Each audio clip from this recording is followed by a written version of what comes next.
Sure. Hello, I'm Heather at Umi Nami Farm. It is the evening of August 16th, 2023. We are here at the farm this evening to make a video to update you guys. Sorry it's been so long.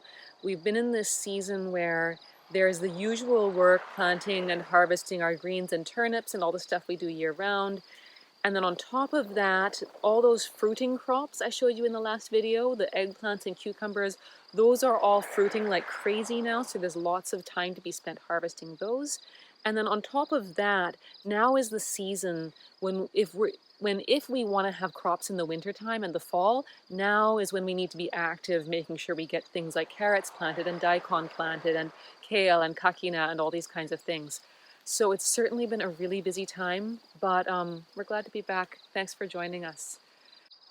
We do not use sprinklers very much in this farm. We run I want to say almost exclusively on drip irrigation. That being said, as you know, right now it's hot and it's dry. It is so dry that we cannot work the soil without kicking up clouds of dust. Clouds of dust mean that soil that took eons to form is just blowing away in the wind.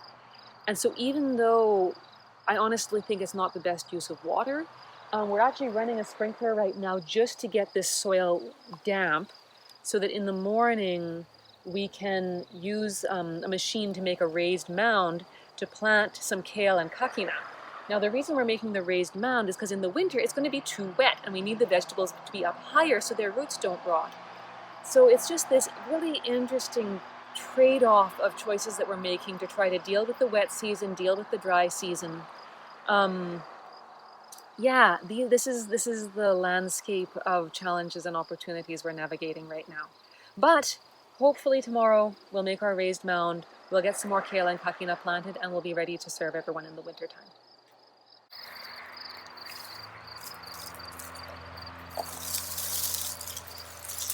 So one of the things we're doing at this season is getting the potatoes out of the field. We've had a pretty good potato harvest overall this year, but we have had some problems. I'm just digging with my hands, so I don't have a fork with me right now. I'm gonna dig one plant up and see if it has the problem, then I can show you. If not, then we'll get one from the storage room and I can show you later. Okay, this is looking pretty nice actually. This is our pink potato variety. They're pink inside as well as outside.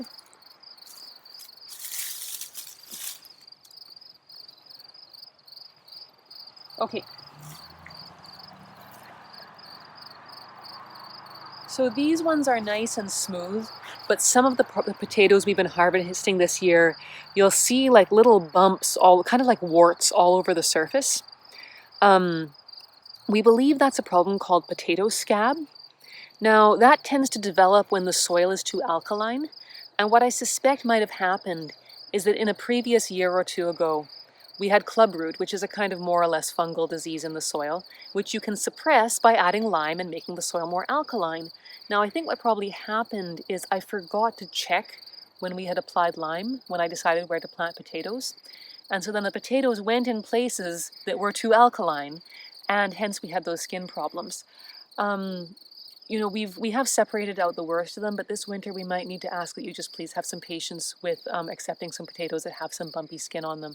That being said, we do have lots like these guys, which, yeah, there's a bit of insect damage, but they're looking pretty good overall.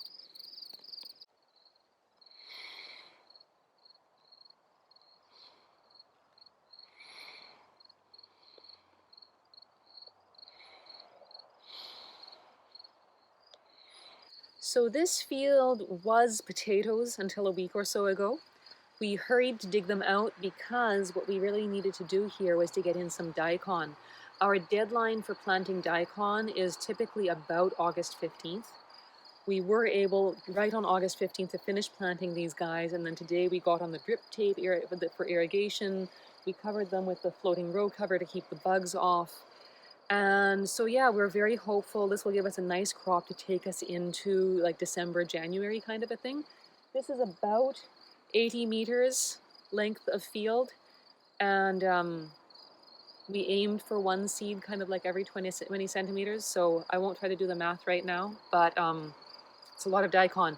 That being said, we did choose to plant less daikon this year than we normally do. That was partly just because the number of fields we had available to do daikon was less than we would have liked, just because according to the crop rotation, we didn't want to do the same crop too many years in a row.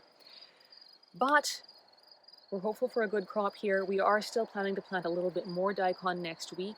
This one was the more sort of like, standard, about that size white daikon. The other ones we'll be planting are like the purples and the reds and, some other more special types like that that we hope to have to enjoy in the winter.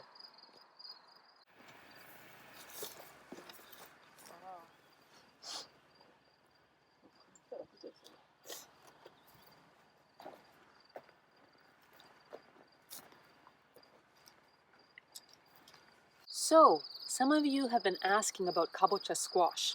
Well, here's kabocha. It is not by any means ready to harvest yet, but a lot of them are looking nice and big and beautiful.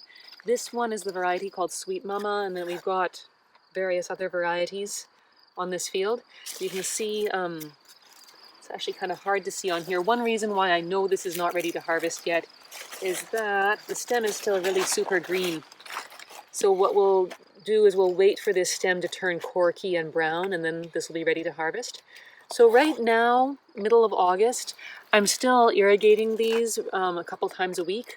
We have drip irrigation tubes underneath the plastic mulch, which gives us both weed suppression and it keeps the moisture in. So I'm still watering them a couple times a week during this season, but by the end of the month-ish, we'll stop watering, let them dry down, and then probably like early to mid-October we'll be harvesting these guys. So kabocha is still a ways off yet, but it's in the works. They're growing really nicely.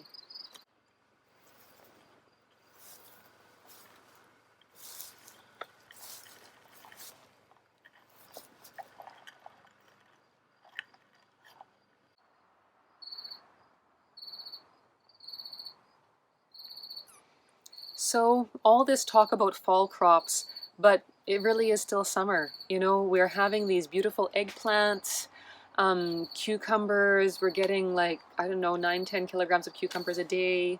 And melons, if you've been here for the box program or maybe Sea Bluff Farm Stand, you might have seen our melons out for sale. What else? The shishtos and bell peppers are doing really nicely. And so however much we might be thinking about fall, it's still summer. We are soaking in the sun. The plants are soaking in the sun. And this is really one of the best times of year. So whatever is happening for you this summer, we wish you well. And thanks for joining us this time. We look forward to the next one. Bye for now.